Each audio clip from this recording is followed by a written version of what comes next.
Hello all. இந்த வீடியோவில் நம்ம என்ன பார்க்க போகிறோம் அப்படின்னா, hierarchy of courts in India தான் பார்க்க போகிறோம். அதாவது இந்தியாவில் இருக்கிற நீதிமன்றங்களின் படிநிலைகளை பார்க்க போகிறோம். அதில் முதன்மை நிலையில் இருக்கிறது ஹையஸ்ட் லெவல் ஆஃப் கோர்ட் அப்படின்னு சொல்லக்கூடியது எது அப்படின்னா சுப்ரீம் கோர்ட் தான். அதாவது உச்சநீதிமன்றம். இந்த உச்சநீதிமன்றத்தை அபெக்ஸ் கோர்ட் அப்படின்னும் சொல்லுவாங்க.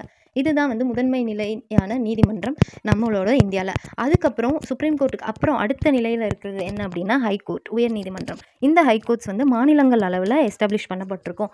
அதாவது ஸ்டேட் லெவலில் இருக்கிற கோர்ட்ஸ் எல்லாத்தையுமே ஹை கோர்ட்ஸ் அப்படின்னு சொல்லுவோம்.